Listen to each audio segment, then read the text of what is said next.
OBC मंडल आयोगाला challenge करताय, तुम्हाला ओबीसी आरक्षण कसं भेटलं असं छगन भुजबळ म्हणाले. ते येड आहे, त्याला काय कळतंय? त्याला आम्ही काय म्हणतोय हे समजून घ्यायचं की तुम्ही 3 वेळेस आमचं आरक्षण घालवलंय, आता पुन्हा पुन्हा त्या वाटेवर तुम्ही येऊ नका. आम्हाला गोरगरीब ओबीसी बांधवांचं वाटोळं करायचं नाही, पण त्यांनी सुद्धा कुठंतरी गोरगरीब मराठ्यांसाठी थांबलं पाहिजे. एवढे विषारी विचार आणि एवढा आकर्ष एखाद्या समुदायाविषयी जातीविषयी नसला पाहिजे. कारण आपण मंत्री आहेत आणि आपण घटनेच्या पदावर बसलेले.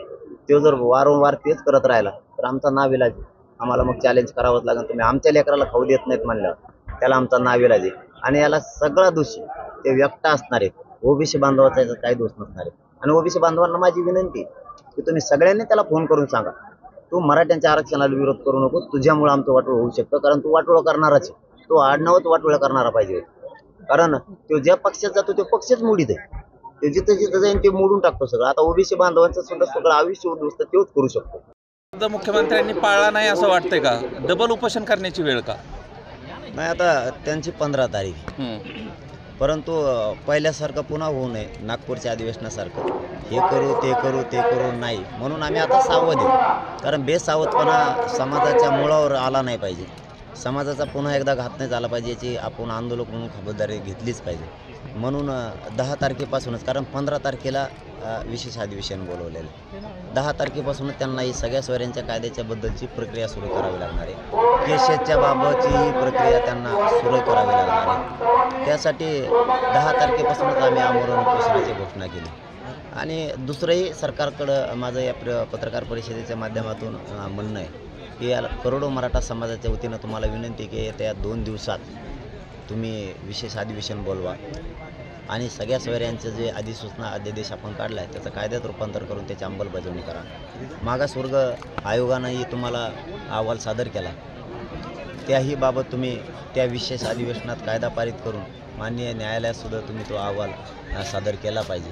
यासाठी विशेष अधिवेशन ते सरकारनं येत्या 2च दिवसात तातडीने घेऊन हा विषय मार्गी लावावा. बीडसह महाराष्ट्रातले गुन्हे मागं घ्या असं सांगितलं होतं तुम्ही.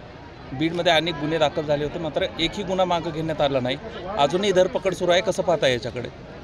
तेच सरकारला म्हणणं आहे आमचं की एकीकडून लेखी देत आहे, एकीकडून आंतरवालीसह महाराष्ट्रातले गुन्हे मागं घेऊ म्हणण्याचे 3 दिवसात घेऊ म्हणले होते, त्याला आता 4 महिने उलटून गेले, तेही घेत नाही आहे. मग नेमकी प्रक्रिया म्हणजे नेमकं काय असतंय हेच मला या उपोषणातून समजून घ्यायचे. प्रक्रिया म्हणजे नेमकं काय असते? प्रश्न असा आहे की मुख्यमंत्री आणि गृहमंत्री दोघांच्यात मतभेद आहेत का असं वाटतं? कारण गुन्ह्याची तुम्हाला एक जण सांगताय की मागं घेऊ, मुख्यमंत्री सांगतायत, आणि गृहमंत्रालयाकडे हा विषय आहे. ते असेल त्यांच्यात मतभेद का नसेल हे मला नाही सांगता यायचं, परंतु तसं एवढ्या मोठ्या समुदायाबद्दल असतील तर ते करू नये, कारण त्याचा परिणाम खूप मोठा होणार. ठीक आहे, आरक्षण मिळेपर्यंत मराठ्यांना सर्व क्षेत्रातलं, शैक्षणिक क्षेत्रातलं आरक्षण मोफत करा आणि मराठ्यांना आरक्षण मिळेपर्यंत नोकर भरतीही करू नका. नोकर भरतीच्याबद्दल तर आमचं आजच बोलणं झालं की तुम्ही नोकर भरती शिक्षकाची त्याची काढली तर हे असं कसं होऊ शकतं. आणि तुम्ही तर सांगितलं होतं की आम्हीच सांगितलं होतं त्यांना, तुम्ही आम्हाला लोकांच्या गोरगरिबांच्या लेकराच्या पोटावर पाय नाही द्यायचा. तुम्हाला जर नोकरी भरती करायची असेल तर तुम्ही करावी, परंतु मग आमच्या जागा राखीव ठेवल्या पाहिजेत. तर त्यांनी त्यावेळेस हा म्हणले होते. आज त्यांनी पुन्हा सांगितलं की आम्ही जागा राखीव ठेवणार आहे. दादा, मंडल आयोगाच्या माध्यमातून ओबीसीना आरक्षण मिळणार आहे. तुम्ही ओबीसी मंडल आयोगाला चॅलेंज करताय, तुम्हाला ओबीसीना आरक्षण कसं भेटलं असं छगन भुजबळ म्हणाले. ते येड आहे, त्याला काय कळतंय? त्याला आम्ही काय म्हणतोय हे समजून घ्यायचं की तुम्ही 3 वेळेस आमचं आरक्षण घालवलंय, आता पुन्हा पुन्हा त्या वाटेवर तुम्ही येऊ नका. आम्हाला गोरगरीब ओबीसी बांधवांचं वाटोळं करायचं नाही, पण त्यांनी सुद्धा कुठंतरी गोरगरीब मराठ्यांसाठी थांबलं पाहिजे. एवढे विषारी विचार आणि एवढा आकर्ष एखाद्या समुदायाविषयी जातीविषयी नसला पाहिजे. कारण आपण मंत्री आहेत आणि आपण घटनेच्या पदावर बसलेले. तो जर वारंवार तेच करत राहिला तर आमचा नाविलाज आहे. आम्हाला मग चॅलेंज करावंच लागेल. तुम्ही आमच्या लेकराला खाऊ देत नाहीत म्हणल्यावर त्याला आमचा नाविलाज आहे. आणि याला सगळा दोषी ते व्यक्त असणार आहेत. ओबीसी बांधवाचा याचा काही दोष नसणार आहे. आणि ओबीसी बांधवांना माझी विनंती की तुम्ही सगळ्यांनी त्याला फोन करून सांगा, तू मराठ्यांच्या आरक्षणाला विरोध करू नको, तुझ्यामुळं आमचं वाटोळं होऊ शकतं. कारण तू वाटोळं करणाराच आहे. तो आडनावच वाटोळं करणारा पाहिजे होतं. कारण तो ज्या पक्षात जातो तो पक्षच मोडीत आहे. ते जिथं जिथं जाईन ते मोडून टाकतो सगळं. आता ओबीसी बांधवांचं सुद्धा सगळं आयुष्य उद्ध्वस्त तोच करू शकतो. आता कोणी विरोधक राहिला? सगळे उताने पाताने पडलेत, कोण नाही राहिला. आता गेले मराठी ओबीसी आरक्षणात. आणि पट्टे आहे ना, मराठ्यांना मायबाप मानलंय. मी मुलगा आहे ना या महाराष्ट्रातल्या मराठा समाजाचा. जीवाची बाजी लावून उद्यापासून लढणार आहे, जीवाची बाजी लावून. पण हटणार नाही. जीव जरी गेला ना तरी हटणार नाही. मराठ्यांच्या पदरात दुसऱ्यांदा ही अंमलबजावणीचा गुलाल टाकून आयुष्याचं कल्याण केल्याशिवाय अंमलबजावणी इंचवर बी हटत नाही. कारण मी मरायला भेटच नाही.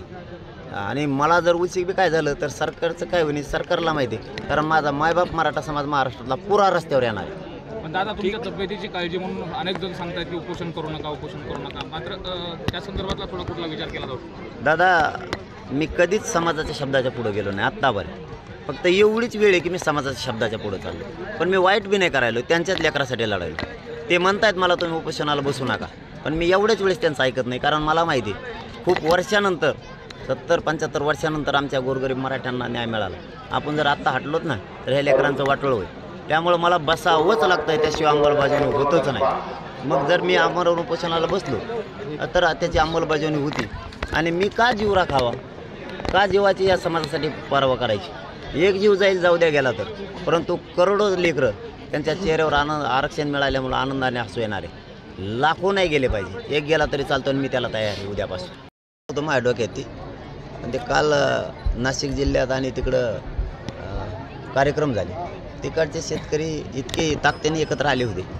ते म्हणले ही मुद्दा तर कापून कडीला लावणारच सोडणार नाही. त्यांनाही आपण शेतकऱ्यांचाही प्रश्न लय मोठा आहे. 70-80% मराठा शेतकरी किंवा शेतकऱ्यात आपल्या जातीभेद करण्याची काही गरज नाही. शेतकरी म्हणून मुद्दा जरी घेतला तरी ते आवाज उठवणं गरजेचं आहे. आणि तुमच्यासारखा इमानदार माणूस पाहिजे असं त्यांचं म्हणणं होतं.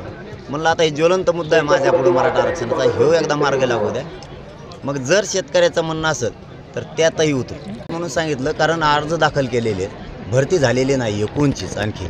त्यावेळेस आत्ता आमचं मला वाटतं 11-11:30लाच बोलणं झालं त्या विषयावर. ज्यावेळेस ते शिक्षक आणि बाकीचे विद्यार्थी आले त्यावेळेस मी ताबडतोब, मला एक सवय आहे, लगेच माझ्या लक्षात राहत नाही. मी कामात हे कंटिन्यू समाजाचं, मी त्याच्यासारखा मोकार नाही एकूणकडे हिंडायला.